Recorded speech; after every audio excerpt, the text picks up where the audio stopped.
خیبر کی فضا خوف میں تیر رہا تھا۔ قلعے کی اونچی دیواریں غرور سے کھڑی تھیں، باری لوہے کے دروازے ایسے بند تھے جیسے تقدیر نے مہر لگا دی ہو۔ اندر یہودیوں کے جنگجو، باہر مسلمانوں کی تھکی ہوئی صفیں۔ کئی دن گزر چکے تھے مگر فتح خاموش تھی۔ پھر رسول خدا صلی اللہ علیہ وسلم کی آواز گونجی، ایسی آواز جس میں وعدہ تھا، یقین تھا اور اللہ کا فیصلہ تھا۔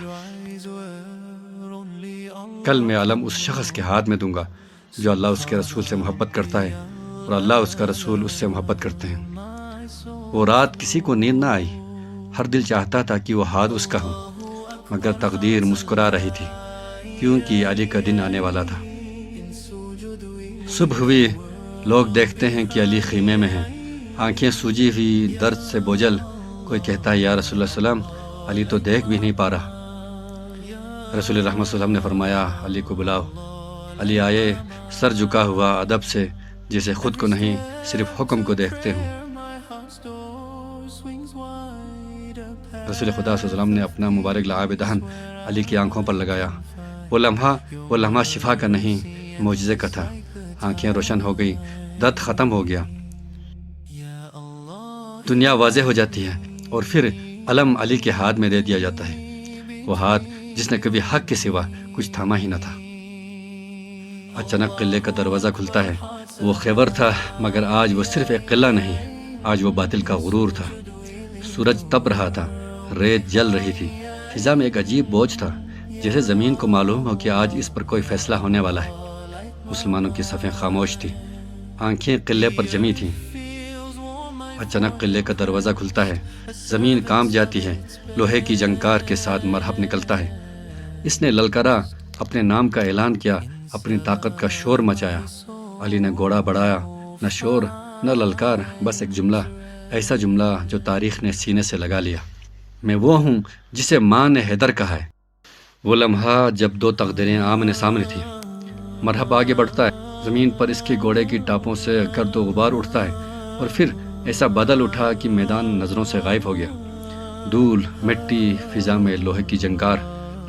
اصحاب کی صفوں میں سراسیمگی تھی، کوئی کچھ دیکھ نہ پا رہا تھا، صرف ٹکراؤ کی آوازیں تھیں، ایسی آوازیں جسے پہاڑ آپس میں ٹکرا رہے ہوں۔ اچانک مرحب نے پوری قوت سے وار کیا۔ کہا جاتا ہے کہ اس کی وار کی شدت سے علی کا گھوڑا گھٹنوں تک زمین میں دھنس جاتا ہے۔ ایک لمحے کو دل تھم گئے، صفوں میں سناٹا چھا گیا۔ کیا واقعی؟ مگر یہ علی تھے۔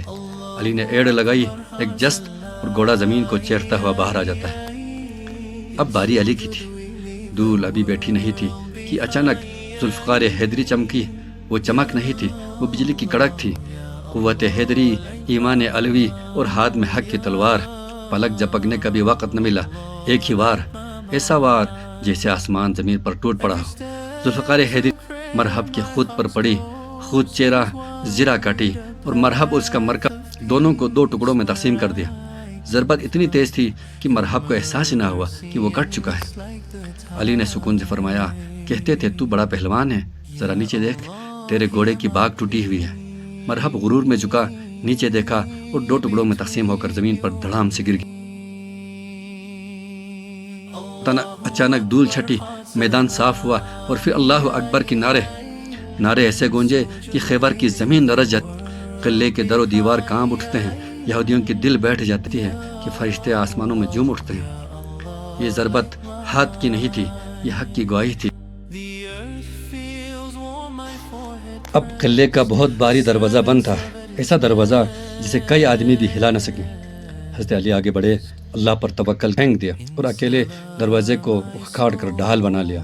مسلمان اس دروازے کے آڑ میں قلعے میں داخل ہوئے اور قلعہ فتح ہو گیا۔ بعد میں کئی لوگوں نے مل کر بھی وہ دروازہ اٹھانے کی کوشش کی مگر اٹھ نہ سکا۔ علی نے یہ میں نے قوت جسم سے بلکہ قوت ایمان سے اٹھایا تھا۔ یہ واقعہ بتاتا ہے شجاعت صرف بازو کی طاقت نہیں، جب بندہ اللہ پر کامل یقین رکھے تو ناممکن ٹوٹ جاتا ہے۔ حضرت علی کی طاقت ان کے سجدوں سے نکل، اس لیے رسول خدا فرماتے ہیں کہ خیبر کی فتح علی کے ہاتھوں۔ یہ ضربت ہاتھ کی نہیں تھی، یہ حق کی گواہی تھی، اسی لیے کہا گیا لا فتح الا علی، لا سیف الا ذوالفقار۔